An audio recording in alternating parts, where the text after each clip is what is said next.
Hello class. आज आप लोगों का पहला लेक्चर है केमिस्ट्री में, जिसमें हम लोगों का जो पहला चैप्टर है some basic concept in chemistry, हम उसके बारे में थोड़ा बहुत आज स्टार्ट करेंगे। क्लियर है? अभी तक हम लोग क्या कर रहे थे कि जो जूम ऐप से चीज़ों को मैनेज करने की कोशिश कर रहे थे, उनमें चीज़ें आवाज़ के जो मॉड्यूलेशन था, आवाज़ से रिलेटेड जो प्रॉब्लम थी, उन सारी समस्याओं के कारण आपको समझने में थोड़ी समस्या आ रही थी। इसलिए हम यहाँ पर एक वीडियो लेक्चर आपको बना के दे रहे हैं जो आपको यूट्यूब पर अवेलेबल रहेगा। क्लियर? चलिए चीज़ों को थोड़ा बहुत हम शुरुआत करते हैं। आप लोगों ने के 10th के पेपर भी अच्छे हुए होंगे, मान के चल रहा हूँ। और बाकी अभी हम लोगों का जैसा कि क्रिटिकल सिचुएशंस हैं, उस सिचुएशंस में हम लोगों को स्टडी ऐसे ही कंटिन्यू करनी पड़ेगी।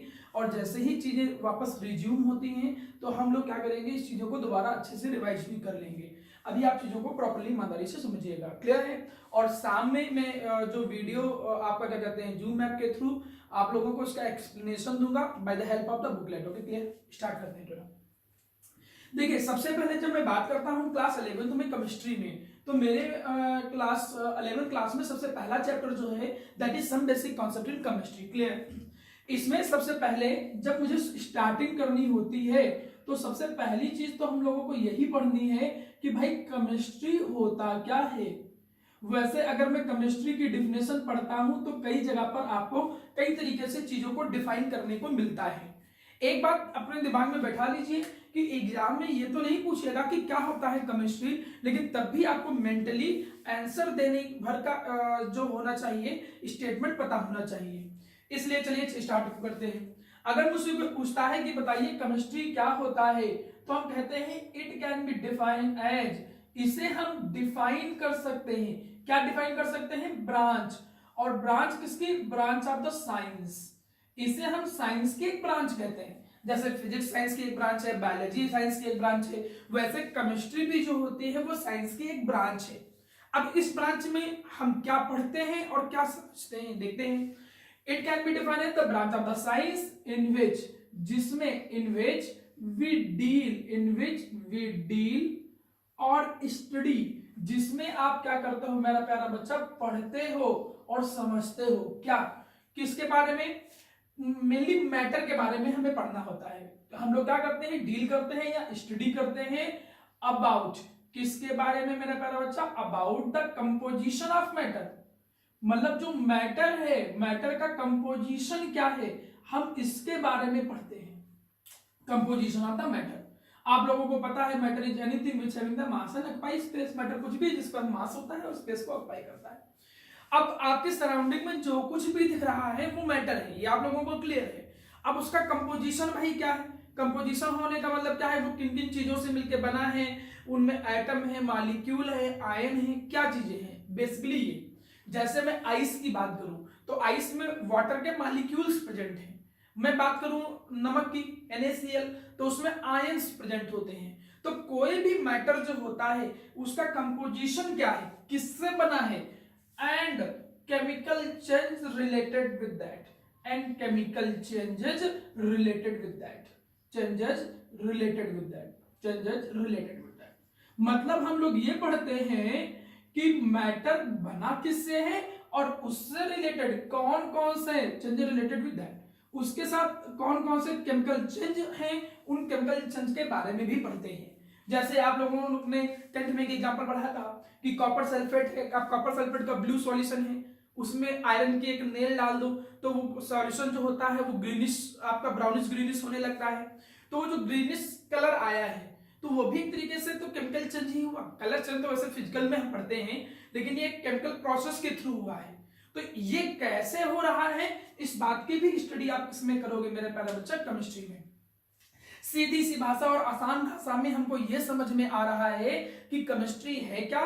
केमिस्ट्री साइंस की एक ब्रांच है। साइंस की कैसी ब्रांच है? जिसमें हम पढ़ते हैं और समझते हैं। किसके बारे में पढ़ते और समझते हैं? कि मैटर का कंपोजिशन क्या है, वो किससे बना है और उससे रिलेटेड कौन कौन से चेंजेस होते हैं, इन सब की स्टडी को हम बोलते हैं किस नाम से? केमिस्ट्री के नाम से जानते हैं। इतनी बात क्लियर है मेरे बच्चा?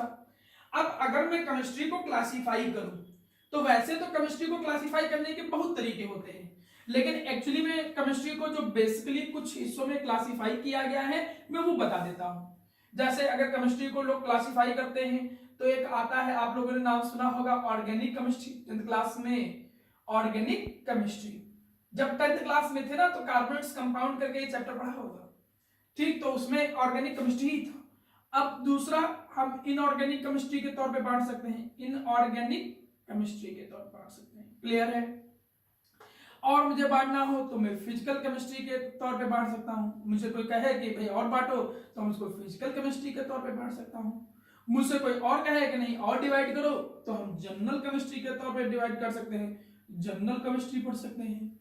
मुझसे कहता नहीं मुझे और किस टाइप की केमिस्ट्री हो सकती है, बहुत टाइप की केमिस्ट्री हो सकती है, इसमें कोई इतना ही टाइप थोड़ी है।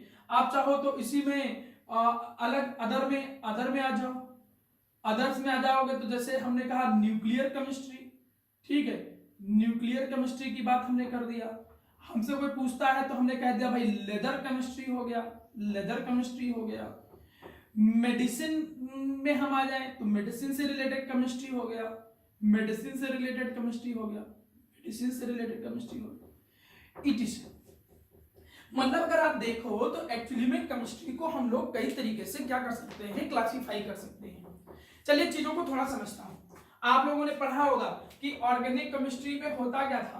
ऑर्गेनिक केमिस्ट्री में आप लोगों को पता है कि में जो कार्बन होता है और उसके जो कंपाउंड्स होते हैं, carbon and its compound, carbon और उसके कंपाउंड की जो स्टडी होती है वो ऑर्गेनिक केमिस्ट्री में होती है। वैसे अगर पीरियोडिक टेबल की बात करूं तो 118 एलिमेंट हैं, लेकिन उन 118 एलिमेंट में से केवल और केवल कार्बन की स्टडी को ही मैं ऑर्गेनिक केमिस्ट्री बोलता हूं। मतलब ये आपने 10th क्लास में पढ़ा है कि भाई ये यूनिक नेचर क्यों अकेले कार्बन ही की स्टडी को के लिए हमने एक अलग से केमिस्ट्री को बना दी, तो उसके लिए कार्बन की कई सारी प्रॉपर्टी थी, कैटेनेशन, टेट्रावैलेंसी, वो आपने पढ़ा था। अच्छा, बाकी के जो अदर देन कार्बन है, अदर देन कार्बन है, कार्बन के अलावा जितने भी एलिमेंट हैं उनकी जब स्टडी करोगे तो उनकी स्टडी कहां करोगे, इनऑर्गेनिक। जैसे हमने कह दिया बोरॉन के कंपाउंड हो गए, नाइट्रोजन के कंपाउंड हो गए, अमोनिया हो गया, सल्फर के कंपाउंड हो गए, ईटीसी, H2SO4 हो गया, समथिंग। तो जो कार्बन के अलावा बाकी कंपाउंड है उनकी स्टडी को हम लोग क्या कहां पढ़ेंगे, इनऑर्गेनिक केमिस्ट्री में। मुझसे कोई पूछता है कि भाई बताओ फिजिकल केमिस्ट्री, तो हम फिजिकल केमिस्ट्री में बोलते हैं chemistry related with physical chain, chemistry related with physical change. मतलब एक ऐसा केमिस्ट्री जिसमें फिजिकल चेंज हो रहा हो उससे रिलेटेड, मतलब इनडायरेक्टली भाषा में जिसमें फिनोमिनन हो, जिसमें कोई प्रोसेस या फिनोमिनन की स्टडी करनी हो, फिनोमिनन की स्टडी करनी हो, प्रोसेस की स्टडी करनी हो, तो उस केमिस्ट्री की हम लोग ब्रांच को क्या बोलेंगे, फिजिकल केमिस्ट्री। जैसे आप एक नॉर्मल एग्जांपल देखो, आयरन की एक रॉड है, अब आयरन की रॉड के ऊपर रस्टिंग हो गई, तो रस्टिंग कैसे हुई, तो ये केमिस्ट्री की फिजिकल केमिस्ट्री की पार्ट में हम लोग पढ़ेंगे। एक रिएक्शन हो रही है, उस रिएक्शन में हीट निकल रही है, हीट एब्जॉर्ब हो रही है, चीजों को मिलाया तो हीट निकलने लग गई, इन सारी चीजों की स्टडी हम कहां पर करेंगे, फिजिकल केमिस्ट्री में करेंगे। जनरल केमिस्ट्री में अब बहुत सारे अनदर पार्ट आ जाते हैं। जैसे आप लोगों ने पढ़ा होगा कोऑर्डिनेट बॉन्ड, कभी तो कोऑर्डिनेशन कंपाउंड, अगर आप कोऑर्डिनेट बॉन्ड की ही बात कर ले, अब कोऑर्डिनेट बॉन्ड की बात कर लो, कोऑर्डिनेशन कंपाउंड की बात कर लो, बहुत सारे कंपाउंड ऐसे होते हैं जिसमें कोऑर्डिनेट बॉन्ड होता है। अब इन सब की स्टडी इसमें कर लेंगे। जनरल केमिस्ट्री में और अनदर पार्ट आ जाते हैं। न्यूक्लियर केमिस्ट्री देख लो, जो न्यूक्लियर बम बनते हैं, न्यूक्लियर फ्यूजन, फिजन, इनकी सबकी स्टडी हो गया। लेदर इंडस्ट्री, आप लोग देख रहे हो आजकल लेदर बनते हैं, तो लेदर इंडस्ट्री की एक अलग से हम केमिस्ट्री डिवाइड कर सकते हैं। मेडिसिन हो गया, आज के टाइम में आप जानते ही हो कि मेडिसिन का कितना ज्यादा रोल है। अब मेडिसिन में जैसे बहुत सारे एग्जांपल हैं, आपको माना बुखार है तो उन सारी दवाओं को हम क्या नाम देंगे, एंटीपायरेटिक। जितनी भी फीवर को कम करने की दवाएं होती हैं उनको एंटीपायरेटिक बोलते हैं। आपको पेन है तो उनकी दवाओं को हम बोलते हैं एनाल्जेसिक, एनाल्जेसिक के नाम से जानते हैं। अब आपको माना एसिडिटी है तो उनको एंटासिड्स के तौर पे जानते हैं, एंटासिड्स के तौर पे जानते हैं। तो ये सब मेडिसिन के तौर पे मेरा बच्चा आ गया, क्लियर है। तो आप देख रहे हो कि अगर मुझको केमिस्ट्री को क्लासिफाई करना हो तो केमिस्ट्री को क्लासिफाई करने के बहुत सारे तरीके होते हैं, जिनमें एक आ गया ऑर्गेनिक केमिस्ट्री, एक आ गया इनऑर्गेनिक केमिस्ट्री, आपके सामने आ गया फिजिकल केमिस्ट्री, जनरल केमिस्ट्री हो गया, न्यूक्लियर केमिस्ट्री हो गया, लेदर केमिस्ट्री हो गया, मेडिसिन ईटीसी एक्सेट्रा एक्सेट्रा। अब अभी तो केमिस्ट्री का बेसिक क्लासिफिकेशन ही आपके सिलेबस में है, तो चीजों को शुरुआत हम वहीं से करेंगे। क्लियर है मेरे प्यारे बच्चा? यहां तक की कहानियां पढ़ लेने के बाद एग्जाम के पॉइंट ऑफ व्यू से अगर मैं बात करूं तो ये उतना इंपॉर्टेंट नहीं है। एग्जाम के पॉइंट ऑफ व्यू से जो एक क्वेश्चन आने के चांस होते हैं, कम ही चांस है, लेकिन जो आ सकता है वो क्या है? वो है इंपॉर्टेंस। आप बताओ क्या है इंपॉर्टेंस? Importance of chemistry. मैं केमिस्ट्री की बात करूंगा डेली लाइफ यूज में या कहीं भी, तो केमिस्ट्री को कहां कहां हम यूज करते हैं या केमिस्ट्री की इंपॉर्टेंस क्या है। अच्छा, ये कोई क्वेश्चन ऐसा नहीं है जो आपको पढ़ के जाना हो या याद करके जाना हो या मगिंग अप करके जाना हो, रट के जाना हो। ये तो आप जो डेली लाइफ में देखते हो अपने आप उनको ही बता सकते हो। जैसे मैं केमिस्ट्री में बात करूं, ऐसे आप कर सकते हो केमिस्ट्री का यूज कहां कर सकते हैं? In domestic purpose. आप केमिस्ट्री का यूज कहां कहां करते हो? डोमेस्टिक यूज करते हो, डोमेस्टिक यूजेस। अब डोमेस्टिक यूजेस सर कहां करते हैं? घरों में। घरों में आप केमिस्ट्री देख लीजिए, आप नमक देख लीजिए, वो भी एक केमिकल कंपाउंड है, NaCl।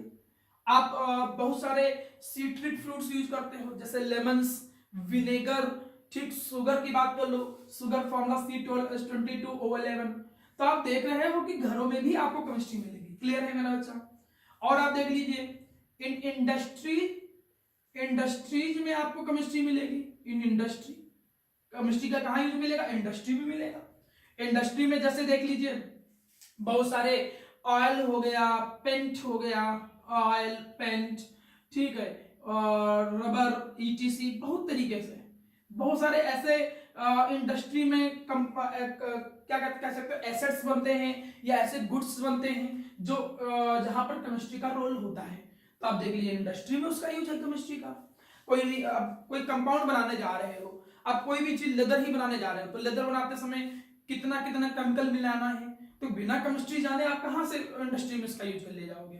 तो देखिए डोमेस्टिक पर्पज में यूज कर रहे हो, आप इंडस्ट्री में यूज कर रहे हो, मेडिसिन में आप मेडिसिन में भी यूज कर सकते हो। मेडिसिन में मैंने अभी तुमको आप लोगों को बताया था कि अगर आपको बुखार है तो आप एंटीपायरेटिक यूज करिए, अगर आपको फीवर है तो आप क्या यूज करेंगे? एंटीपायरेटिक यूज करेंगे। अगर आपको पेन है तो आप एनाल्जेसिक यूज करिए। अगर आप लोगों को पेट दर्द है तो आप एंटासिड्स यूज कर लीजिए। स्टमक प्रॉब्लम में आप इनका सब यूज कर सकते हैं। तो ये तो मेडिसिन का यूज हो गया।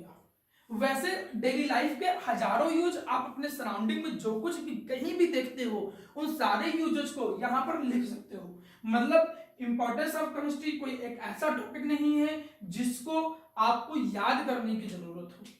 यहां पर मैं आपको बता दूं इंपॉर्टेंस ऑफ केमिस्ट्री का या तो डायरेक्ट क्वेश्चन एक आएगा 2 नंबर में या 1 नंबर में कि आप इंपॉर्टेंस ऑफ केमिस्ट्री बताइए। और अगर आप CBSE बोर्ड में हो तो एक क्वेश्चन आता है मेरा बच्चा, थोड़ा बोर्ड पे देखिए, आप इस पे ध्यान रखिए, मैं नोट इस पे बता दे रहा हूं।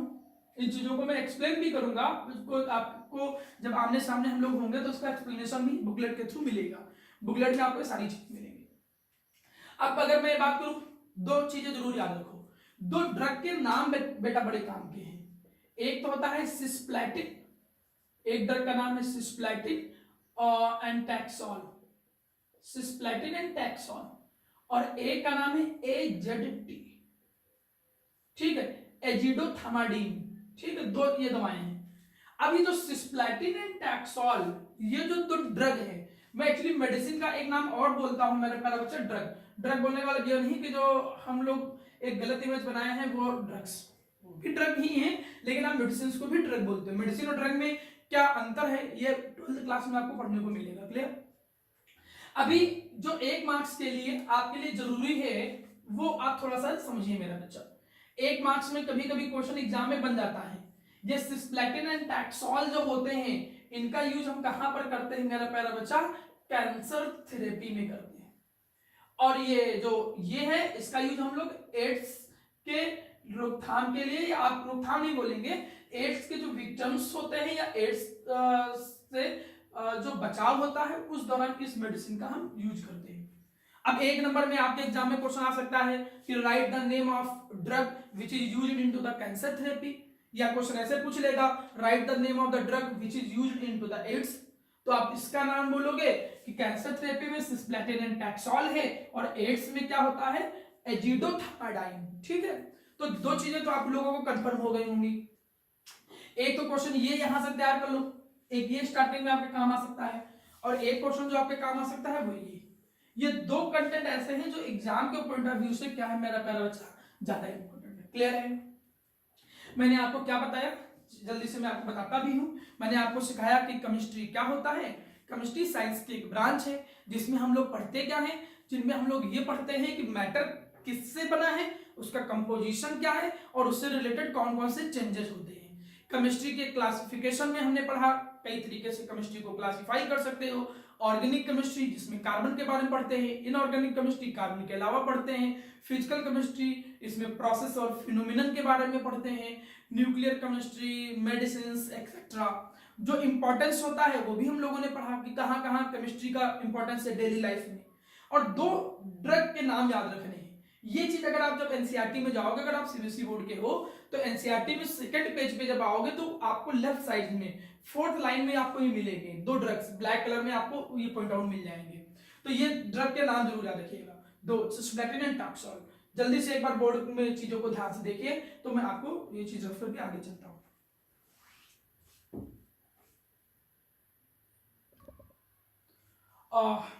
आप लोगों ने मेरे प्यारा बच्चा इस अभी तक केमिस्ट्री पढ़ा, उसका क्लासिफिकेशन पढ़ा, उसका यूजेज पढ़ा। अब इसके बाद जब हम चीजों में आगे बढ़ते हैं तो हमारे सामने एक कंटेंट आता है जिसे हम सबसे पहले जानते हैं किस नाम से मेरा प्यारा बच्चा, मैटर के नाम से जानते हैं। आप लोगों को अच्छे से पता है, अगर मुझसे कोई पूछता है कि बताइए मैटर क्या होता है, तो पढ़ाने के लिए मैं क्लास में भी ये चीज जनरली बताता हूं कि मैटर तो कई तरीके के होते हैं, जैसे स्कूल के बाहर मैटर हो गया, कुछ और मैटर है, हम उनके बारे में नहीं पढ़ेंगे, बेसिकली केमिस्ट्री के मैटर के बारे में डिस्कस करेंगे। और केमिस्ट्री में अगर मुझसे कोई पूछता है कि बताइए मैटर क्या होता है, तो हम लोग बोलते हैं कि मैटर क्या है, मैटर इज एनीथिंग। मैटर क्या होता है, matter is anything which having, जिसके पास मेरा बच्चा क्या होता है, which having mass and occupy space. मतलब मैटर वह कुछ भी है जिसके पास मास होता है और वो स्पेस को ऑक्युपाई करता है। आप कोई भी प्रैक्टिकल एग्जांपल देख लो, सराउंडिंग में कुछ भी दिखता है, मुझे मेरे हाथ में मार्कर है, ये भी एक मैटर है क्योंकि इसके पास मास है। अगर मैं एक मार्क करता हूं, कोई चींटी ही है, तो वो चींटी भी एक मैटर ही है। क्यों वो मैटर है, क्योंकि उसके पास कुछ ना कुछ उसका वेट या मास है, और जहां पर वो होगा उस जगह को वो क्या करेगा, ऑक्युपाई करेगा। तो आप क्या कह सकते हो कि मैटर वह कुछ भी है जिसके पास मास होता है और वो स्पेस को क्या करता है, ऑक्युपाई करता है। समझने के लिए आप ऐसा समझो कि भाई मैटर कौन नहीं है जिसके पास मास और स्पेस ऑक्युपाई नहीं होता है, जैसे टेम्परेचर या हीट कोई मैटर आप नहीं बोलोगे, फीलिंग्स कोई मैटर नहीं होता है। तो मतलब आप अगर देखो अपनी सराउंडिंग में वह कुछ भी जिसके पास क्या होता हो, जिसके पास मास होता हो और जो स्पेस को ऑक्युपाई करता हो, उसको हम किस कैटेगरी में लाएंगे मेरा प्यारा बच्चा, मैटर की कैटेगरी में लाएंगे। क्वेश्चन आपसे एक नंबर में आने के चांस नहीं है, लेकिन अगर कोई पूछ ले कि 4 ऑप्शन दे दिया, इनमें कौन मैटर है कौन मैटर नहीं है, लिख दिया उसने चेयर, टेबल, मार्कर, और उसने लिख दिया कि भाई हीट, तो हीट नहीं होगा, ठीक, हीट का कोई मास नहीं होता है, और तो आप क्या बोलोगे कि हीट मैटर नहीं है, बाकी सब मैटर की कैटेगरी में आ जाएंगे। तो आपको एक तो ये क्लियर हुआ कि मैटर क्या होता है, 9th क्लास में पढ़ा था, लेकिन तब भी चीजों को हम लोग एक बार दोबारा रिवाइज करेंगे। क्लियर? यहां तक पढ़ने के बाद अगर मुझे मैटर को क्लासिफाई करना होता है तो मैटर के क्लासिफिकेशन के 2 तरीके होते हैं, एक फिजिकल क्लासिफिकेशन और एक कौन सा होता है, केमिकल क्लासिफिकेशन। अगर मैं मैटर को फिजिकली क्लासिफाई करता हूं तो फिजिकल क्लासिफिकेशन में सबसे पहले क्या आती है, स्टेट्स। अब मैटर को आपको पता है अच्छे से कि मैटर की स्टेट की बात करें तो बेसिकली 3 तो फंडामेंटल स्टेट हो गई, कौन, सॉलिड, लिक्विड और गैस। सारे एग्जांपल आप लोग जानते हो, ये बोर्ड सॉलिड हो गया, वाटर लिक्विड हो गया, जो गैस हम इनहेल करते हैं वो अब गैसेस फॉर्म में ही है, ठीक। तो ये सॉलिड लिक्विड गैस हो गए। दो आपको और मिल जाएंगे, एक प्लाज्मा हो गया और एक क्या हो गया, बोस-आइंस्टीन कंडेंसेट। प्लाज्मा, जब आयंस बहुत हाई टेम्परेचर पे होते हैं तो उसे प्लाज्मा बोलते हैं, जब बहुत लो टेम्परेचर पे होते हैं तो उसे बीसी बोलते हैं, बोस-आइंस्टीन कंडेंसेट। तो एक्चुअली में ये 3 तो फंडामेंटल स्टेट हो गई। टोटल स्टेट अगर हमसे कोई पूछे तो कितनी हो गई? 5। कभी जब तुम नेट पे सर्च करोगे तो स्टेट कभी कभी 7 भी दिखाएगा, 7 स्टेट दिखाएगा। एक इसकी एडवांस वर्जन दिखेगा और एक इसका एडवांस वर्जन दिखेगा, लेकिन कॉपी में लिखते समय हमको मैक्सिमम 5 स्टेट ही बोलनी है। क्लियर है मेरा बच्चा? 5 स्टेट होती है। अब मैं मैटर को अगर केमिकली क्लासिफाई करूं तो केमिकल क्लासिफिकेशन में 2 तरीके के सब्सटेंस मिलेंगे, एक जो बिल्कुल प्योर होते हैं और एक इम्प्योर। इम्प्योर को मिक्सचर भी बोल दिया, जो मिक्सिंग से बनते हैं। प्योर सब्सटेंस में 2 आ गए, एक एलिमेंट आ गया और एक क्या आ गया? कंपाउंड। आपको पता है कि एलिमेंट क्या होते हैं? एलिमेंट जो होते हैं that are the smallest unit of matter.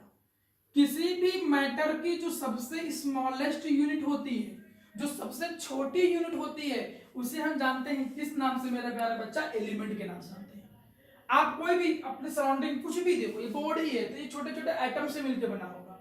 जो सबसे बेसिक बिल्डिंग्स आप कह सकते हो कि कंपोनेंट है, वो एटम ही है। जो जैसे आप 9th में भी एग्जांपल पढ़े होंगे, 10th में भी एग्जांपल पढ़ा होगा कि एक वॉल है, उस वॉल ब्रिक से मिलकर बनती है, ईंटों से, तो एक ब्रिक को यूनिट कहता हूं। तो बिल्कुल वैसे ही कोई भी जो मैटर होता है उसकी जो सबसे स्मॉलेस्ट यूनिट होती है, उस स्मॉलेस्ट यूनिट को तुम क्या नाम देते हो? एलिमेंट के नाम से जानते हो। और जब एलिमेंट एक स्पेसिफिक रेशियो में, जब एलिमेंट एक स्पेसिफिक रेशियो में, जब एलिमेंट क्या करते हैं? कंबाइन करते हैं। स्पेसिफिक रेशियो में एलिमेंट जब क्या करते हैं? कंबाइन करते हैं, तब हमें क्या मिलते हैं? कंपाउंड। एलिमेंट का कॉम्बिनेशन है, गेम है। 2 हाइड्रोजन 1 ऑक्सीजन, वाटर हो गया। 2 hydrogen 1 sulphur 4 oxygen, sulphuric acid हो गया। तो जब एलिमेंट एक स्पेसिफिक रेशियो में कंबाइन करते हैं तो उसे हम जानते हैं किस नाम से? कंपाउंड के नाम से जानते हैं। क्लियर मेरा बच्चा? अब मिक्सचर तो आप जानते ही हो। मिक्सचर और कंपाउंड में जो बेसिक अंतर होता है मैं आपको पहले वो बता दूं। आप एक जो, वैसे तो मैं डिफरेंस पूरा आप जब बुकलेट में दूंगा तो उसमें कई सारे डिफरेंस मिलेंगे, लेकिन जो बेसिक डिफरेंस है वो ये कि इसमें एलिमेंट जो होते हैं वो स्पेसिफिक रेशियो में कंबाइन होते हैं, और इसमें तुम किसी भी रेशियो में कंबाइन कर दो, इन एनी रेशियो। ये कोई जरूरी नहीं है कि आपने शुगर और पानी को मिलाया तो इतना शुगर और इतना पानी मिलाएंगे तभी मिक्सचर बनेगा, नहीं। किसी भी रेशियो में मिक्स कर दो तो वो क्या हो जाएगा? मिक्सचर बनके तैयार हो जाएगा। इसमें स्पेसिफिक रेशियो में कंपोनेंट मिलते हैं और इसमें स्पेसिफिक रेशियो की जरूरत नहीं, किसी भी रेशियो में मिला दो। अब इसके बाद जब मैं इस मिक्सचर को डिवाइड करता हूं तो इस मिक्सचर का डिवीजन फिर फर्दर 2 हिस्सों में होता है। एक को मैं नाम देता हूं होमोजीनियस मिक्सचर और एक को मैं नाम देता हूं किस नाम से? Heterogeneous mixture. अच्छा, अब मुझसे कोई पूछे कि भाई होमोजीनियस मिक्सचर क्या होते हैं, तो पहले डिफिनेशन लिखता हूं, उसके बाद इसको समझाता हूं तो याद हो जाएगा। मुझसे कोई पूछता है कि बताइए होमोजीनियस मिक्सचर क्या है, तो हम क्या बोलेंगे? Those mixture. पहली बात तो ये मिक्सचर होते हैं, ये बोलना सीखो। कोई पूछो होमोजीनियस मिक्सचर क्या है, तो आप स्टार्टिंग ऐसे करो, दोज मिक्सचर। ये नहीं कुछ भी बोल दो, इन विच या समथिंग, कुत्ता बिल्ली थोड़ी है। तो आप क्या करोगे? प्रॉपर्ली बोलोगे कि ये मिक्सचर है। क्या बोलोगे? Those mixture in which, those mixture in which, जिनके अंदर क्या? Composition, in which the composition, और क्या? Composition of components, composition of components are same और यूनिफॉर्म, आर सेम और यूनिफॉर्म। मतलब हम बोलेंगे क्या कि ऐसे मिक्सचर जिनमें कंपोजिशन ऑफ कंपोनेंट सेम हो। अब कुछ वर्ड आए हैं मेरा, अच्छा, एक आया है कंपोजिशन, एक आया है कंपोनेंट। क्या होने चाहिए? सेम या यूनिफॉर्म। कंपोजिशन, कंपोनेंट का मतलब जिनसे मिलकर बनता है। कंपोजिशन का मतलब किस रेशियो में चीजों की मिक्सिंग है। क्लियर?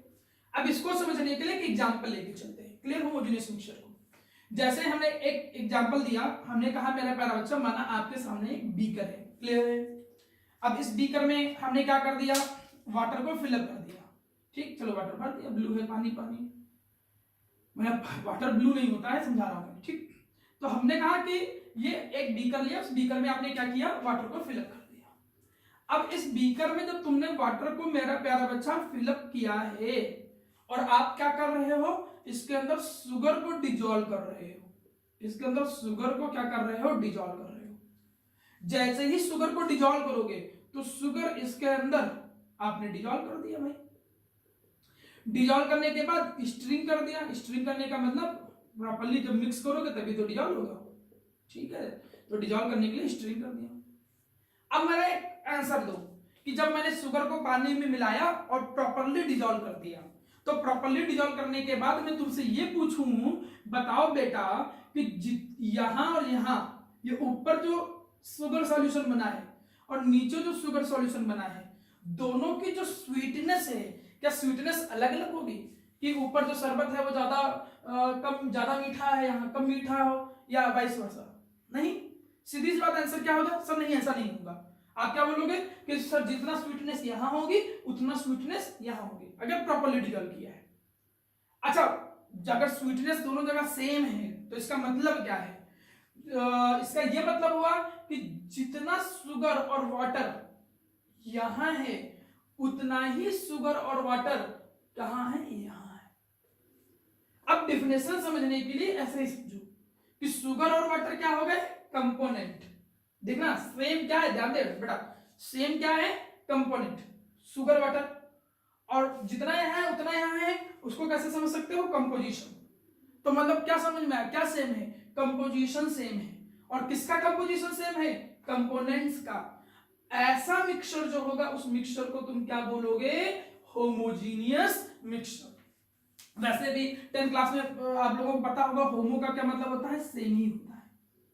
एक नंबर में कभी कभी इसकी डिफिनेशन आ जाती है एग्जाम में, तो इसको जरूर याद रखिएगा, ठीक है। तो ये डिफिनेशन याद रखिएगा। मैंने फिर समझाया, कोई पूछो होमोजीनियस मिक्सचर क्या है, आप बोलोगे होमोजीनियस मिक्सचर ऐसे मिक्सचर होते हैं जिनमें क्या सेम होता है? कंपोजिशन। गुड। और किसका कंपोजिशन? कंपोनेंट का।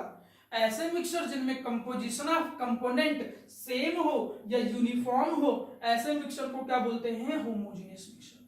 और ऐसे मिक्सचर जिनमें नहीं सेम हो, नॉट सेम और नॉट यूनिफॉर्म, जिनमें ना सेम हो या तो यूनिफॉर्म हो, नॉन यूनिफॉर्म, मतलब आप बोलोगे कि अब किसी चीजों को मिक्स जोड़ के बना लीजिए। क्या डेफिनेशन बनी? Those mixture in which composition of components are not same और नॉट यूनिफॉर्म। ऐसे मिक्सचर जिनमें कंपोजिशन ऑफ कंपोनेंट सेम ना हो उनको बोलते हैं हेटेरोजेनियस मिक्सचर। अब एग्जांपल के तौर पे हमने बोला कि आपने कहा एग्जांपल, आपने एक माना, हमने एक एग्जांपल माना बेटा, देखो हमने कहा एक एग्जांपल माना राइसेस एंड पल्सेस। राइसेस and pulses. अब एक एग्जांपल ये देखो, राइसेस एंड पल्सेस। हम कह रहे हैं कि भाई आपको मैजिक आता है, आप बहुत शक्तिमान हो, आपने दो चीजों को मिलाया, लेकिन ऐसा थोड़ी होगा कि राइस और पल्सेस को मिलाया तो एक चावल आए, फिर एक जैसे ऐसा नहीं होगा कि एक चावल का दाना आए, फिर एक पल्सेस आए, फिर एक चावल आए, फिर एक पल्सेस आए, फिर एक चावल आए, फिर एक पल्सेस आए। नहीं होगा। क्या कि कहीं पे या तो राइस ज्यादा हो जाएगी, कहीं पे या तो राइस ज्यादा हो जाएगी, कहीं पे या तो पल्सेस ज्यादा हो जाएगी, कहीं राइस ज्यादा हो जाएंगी, कहीं पे पल्सेस ज्यादा हो जाएंगी।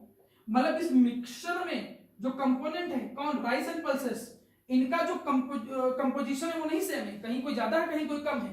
तो ऐसे मिक्सचर जिनमें कंपोजिशन ऑफ कंपोनेंट सेम ना हो उनको बोलते हैं हेटेरोजेनियस, और जिसमें सेम हो उसको क्या बोलते हैं? होमोजेनियस। होमोजेनियस का एग्जांपल जैसे sugar water, sugar solution, sugar water का मिक्सचर, ठीक। जैसे नमक, NaCl प्लस वाटर, नमक प्लस पानी का मिक्सचर, ये सब एग्जांपल हो गए। तो एक आप यहां पर ध्यान दीजिए, ये एक नंबर की डेफिनेशन जरूर याद रखिएगा। अगर इस कंटेंट में मैं बात करूं तो एक तो इन दोनों के बीच में डिफरेंस आता है कि भाई आप बताओ कि कंपाउंड और मिक्सचर में क्या डिफरेंस है। इसमें रेशियो फिक्स रेशियो में, इसमें कंपोनेंट का या एलिमेंट का रेशियो फिक्स होता है, इसमें डिफरेंट होता है। एक तो क्वेश्चन यहां से बन जाता है, और एक होमोजेनियस मिक्सचर होता है क्या है। तो होमोजेनियस हेटेरोजेनियस की डिफिनेशन आपको आनी चाहिए। होमोजेनियस मिक्सचर ऐसे मिक्सचर जिनमें कंपोजिशन ऑफ कंपोनेंट सेम होता है और जिनमें कंपोजिशन ऑफ कंपोनेंट डिफरेंट होता है उनको बोलते हैं हेटेरोजेनियस मिक्सचर। एक्चुअली में मेरा प्यारा बच्चा, ये जो होमोजेनियस मिक्सचर है, इसी होमोजेनियस मिक्सचर को ही मैं एक नाम देता हूं। इन्हें मैं जानता हूं किस नाम से? सॉल्यूशन के नाम से जानता हूं। इसी को मैं जानता हूं किस नाम से, सॉल्यूशन के नाम से जानता हूं। अब यहां से हम चीजों को थोड़ा सा स्टार्ट करेंगे, ठीक, एक बार इसको जल्दी से रिवाइज करिए क्या है।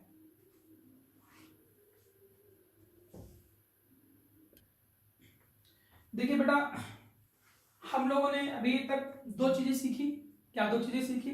एक तो सबसे पहले केमिस्ट्री क्या है, केमिस्ट्री की ब्रांचेस क्या होती हैं, उनके यूज क्या होते हैं, उसमें क्वेश्चन हमने बताया जो एग्जाम में आता है, सिस्प्लेटिन एंड टैक्सोल जो कि कैंसर थेरेपी में यूज होता है, एजीडीटी एजिडोथामाडाइन एड्स में यूज होता है, तो याद किया। सेकंड चीज आपने क्या सीखा कि भाई मैटर का क्लासिफिकेशन क्या होता है, कितने तरीके से क्लासिफाई करते हैं। उसमें से एक इंपॉर्टेंट क्वेश्चन सीखा कि होमोजीनियस मिक्सचर और हेटेरोजीनियस मिक्सचर क्या होते हैं। वैसे अगर मैं 11th क्लास में आऊं तो चीजें फिर यहां से स्टार्ट होता है, unit, significant figure, scientific notation, और ये कुछ सिंपल चीजें स्टार्ट होती हैं, ठीक है। लेकिन मैं क्या काम करूंगा, क्योंकि मैंने तुमको अभी एक टर्म सिखाया था ना, सॉल्यूशन, तो ये कंटेंट तुमको बुकलेट में या पहले चैप्टर में, ये सब लास्ट में मिलेगा, क्लियर है। लेकिन मैं इसको पहले ही पढ़ा दे रहा हूं क्योंकि इसी से रिलेट कर रहा है, तो एक साथ लेके चलेंगे तो चीजें समझ में आ जाएंगी।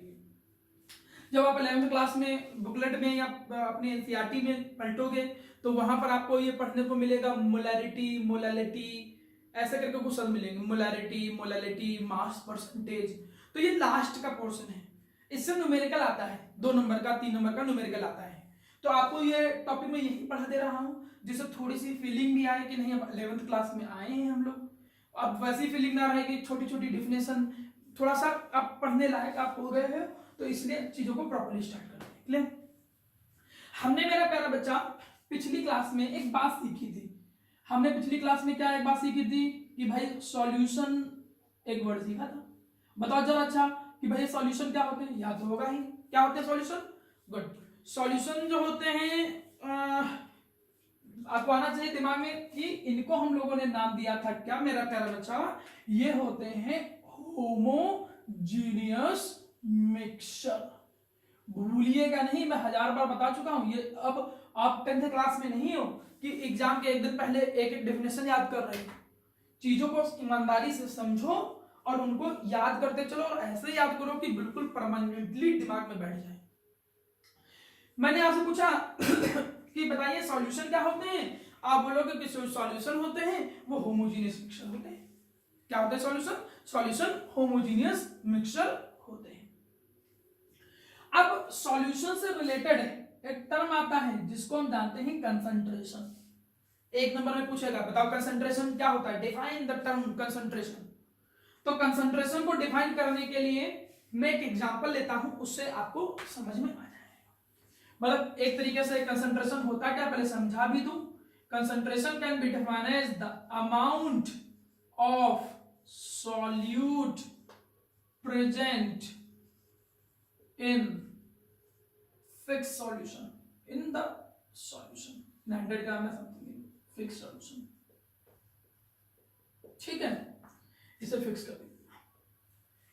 अब पहले तो एक बात दिमाग में बैठा लो मेरा प्यारा बच्चा, इस सॉल्यूशन के बेसिकली प्यारा बेटा क्या होते हैं, 2 कंपोनेंट होते हैं। कितने कंपोनेंट्स होते हैं? 2 कंपोनेंट होते हैं। कौन कौन 2 कंपोनेंट होते हैं ये दिमाग में बैठाओ। एक को हम जानते हैं किस नाम से, सॉल्यूट के नाम से जानते हैं। एक को क्या कहते हैं? सॉल्यूट। और एक को क्या कहते हैं? सॉल्वेंट।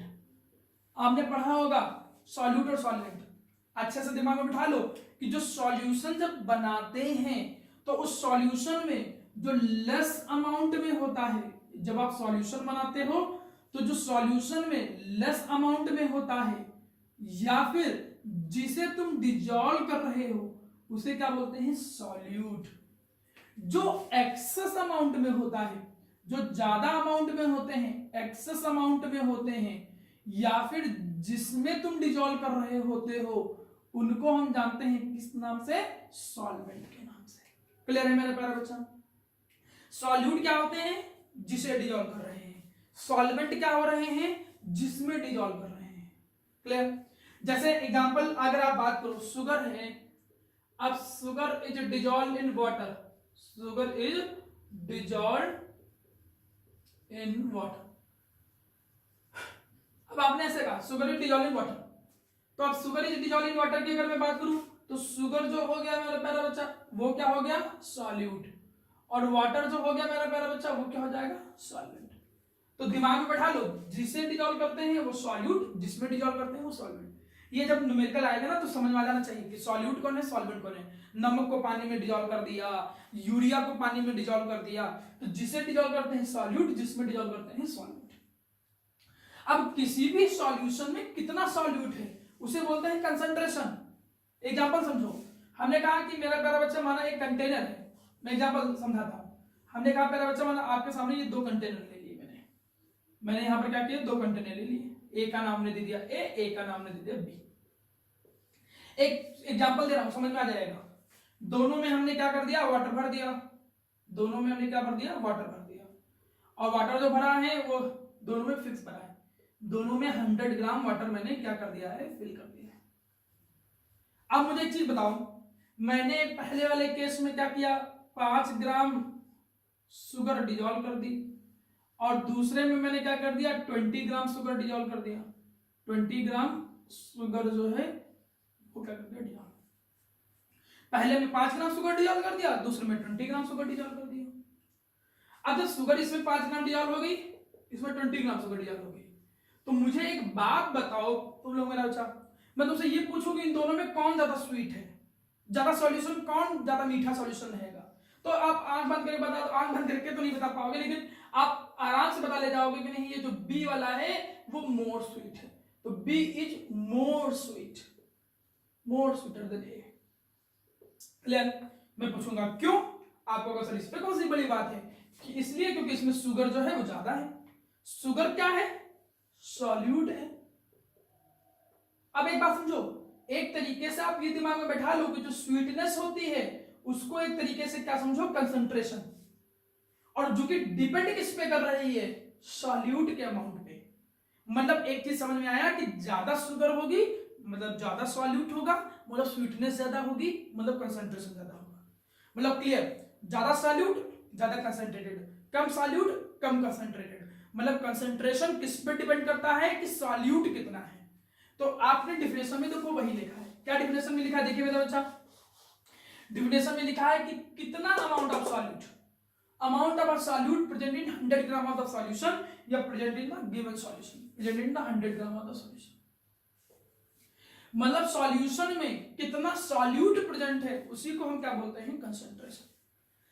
अब यहां तक की चीजें पढ़ने के बाद, कंसंट्रेशन तक की चीजें पढ़ने के बाद एक चीज समझ लो, अगर कंसंट्रेशन को मुझे मेजर करना है या कंसंट्रेशन को मुझे एक्सप्रेस करना है, तो उसको मेजर या एक्सप्रेस करने के लिए कई मेथड होते हैं, जिनमें से क्या क्या आता है देखिएगा, जिनमें से आप पढ़ सकते हो क्या, मास परसेंटेज, आप क्या पढ़ सकते हो, वॉल्यूम परसेंटेज, आप क्या पढ़ सकते हो, स्ट्रेंथ, आपने बुकलेट में या रेफरेंस में मिलेगा पीपीएम, पार्ट्स पर मिलियन, या फिर आपको मिलेगा मोलैरिटी, या फिर आपको मिलेगा मोलैलिटी, या फिर आपको मिलेगा नॉर्मेलिटी, और आपको क्या मिल सकते हैं, स्ट्रेंथ, नॉर्मेलिटी, फॉर्मेलिटी, ठीक है, या फिर आपको क्या मिलेगा, मोल फ्रैक्शन, ईटीसी। अब देखिए मेरा बच्चा, अब आपको ये सब पढ़ना है कि mass percentage, volume percentage, strength and some blah blah. अब अगर आपसे सब पूछेगी ये सब क्या है, तो इनकी सबकी डिफिनेशन तो हम बाद में पढ़ेंगे ही, लेकिन एक इनडायरेक्टली भाषा में ये सब क्या है, ये यूनिट्स हैं या ये तरीके हैं जिससे हम मेजर करते हैं या एक्सप्रेस करते हैं। किसको मेजर या एक्सप्रेस करते हैं, सॉल्यूशन को। मतलब अब आपको आसान से भाषा में कोई पूछे कि भाई मास परसेंटेज क्या है, तो डिफाइन तो हम कर ही लेंगे, लेकिन आपको पता चल गया कि मास परसेंटेज क्या है, यूनिट। किसकी यूनिट, किसी भी सॉल्यूशन के कंसंट्रेशन को मेजर करने की। कंसंट्रेशन बताया क्या होता है, बताइए कंसंट्रेशन क्या होता है, amount of a solute present in the solution. Solution सिखाया था क्या होते थे, homogeneous mixture. Good, homogeneous mixture क्या होते थे, ऐसे मिक्सचर जिनमें कंपोजिशन ऑफ कंपोनेंट क्या होते हो, सेम या फिर यूनिफॉर्म। कितने कंपोनेंट होते हैं, 2। कौन कौन से, सॉल्यूट और सॉल्वेंट। तो अब हमें इन्हीं के बारे में पढ़ना है। 11th क्लास में जब मैं बात करूं तो मैं आपको ये मास परसेंटेज पढ़ाऊंगा एग्जाम के पॉइंट ऑफ व्यू से, ठीक, बाकी 12th के लेक्चर्स में बहुत सारे मिल जाएंगे तुमको, 12th के वीडियो देख लीजिएगा। मैं इसमें आपको थोड़ा सा पीपीएम बता सकता हूं, आता नहीं एग्जाम में, जिसमें मोलैरिटी आपके एग्जाम में है, मोलैरिटी आपके एग्जाम में है, नॉर्मेलिटी आईएससी बोर्ड के एग्जाम में है, और मोल फ्रैक्शन।